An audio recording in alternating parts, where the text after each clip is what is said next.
Thank you, Mr. Chairman. And I just want to echo how delightful it's been to have you as our chairman for the past couple of years. I really both enjoyed your company and your service on the committee, and so I thank you for that and for tolerating me occasionally.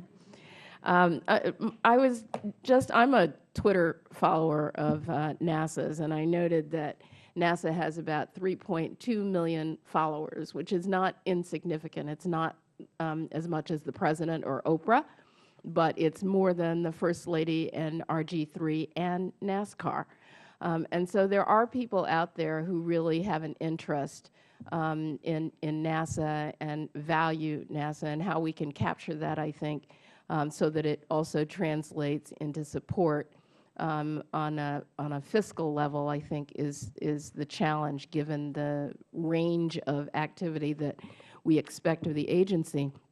And just this, over this last couple of hours or so, as I'm following my Twitter feeds, then I noted that, one, NASA assures us that the world is not going to end on December 21st, in case anybody wondered, and that the hashtag Curiosity was the 5th most followed or used hashtag over this last year, which says to me that especially the Curiosity, the rover, it is striking some kind of chord in the public. And I think that's actually a good thing for us, because I think it's important for the public to embrace NASA. When I was growing up, our embrace of the agency was because of the Apollo missions. It was sitting in, kindergarten and first grade and whatever those other grades, and watching the liftoffs, and that inspired a generation and inspired a nation. And I think Dr.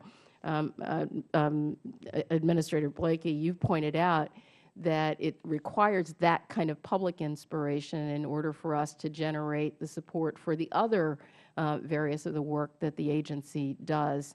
I wonder if, I want to think outside the box in a way about what it is that we can do to strengthen the fiscal house of the agency. And one of the things I'd like to look at, especially where science is concerned, is that the difficulty the agency has in doing science on a year-by-year basis. It really doesn't make any sense. It's not what you generally find in university and other kind of research, where you know as an investigator where you're starting, what your resources are over a period of time, and then you can plan out the investigation.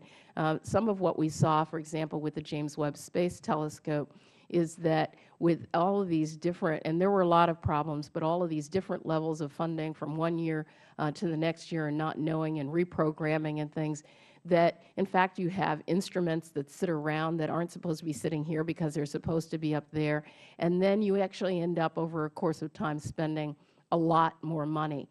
And so I wonder if I could hear from any of you about the idea with respect to scientific funding, agency funding, that we went to, a 2 or a multi-year funding stream just for these programs, understanding that it's different than funding other kinds of things that the government does. And I just wonder if you have some comments about that.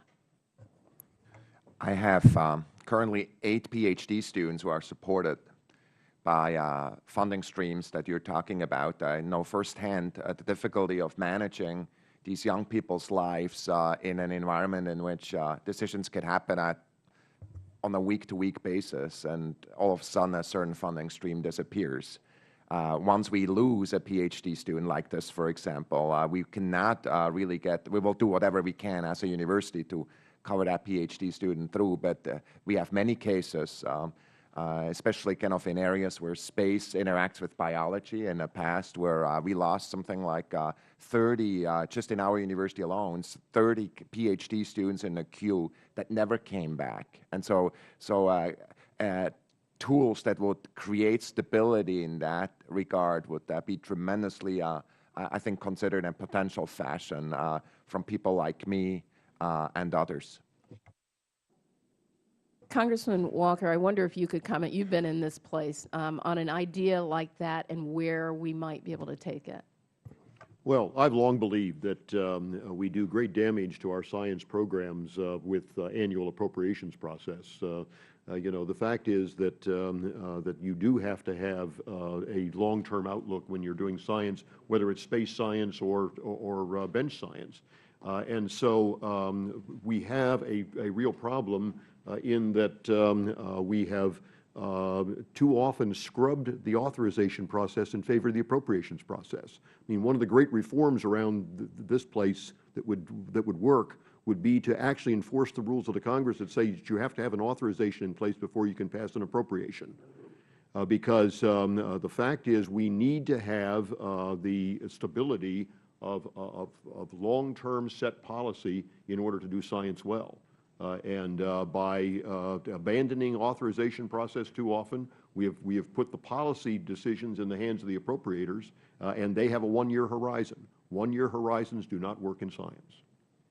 Thank you, Mr. Chairman. If I might, I would mention one other thing, because there is good precedent for this in terms of some defense programs. The industry would like to see more use of multi-year in terms of complex development programs. But when you look at those in the DoD arena, you do see that it has been an excellent force for holding down costs and having the kind of stability that's needed. So there's precedent.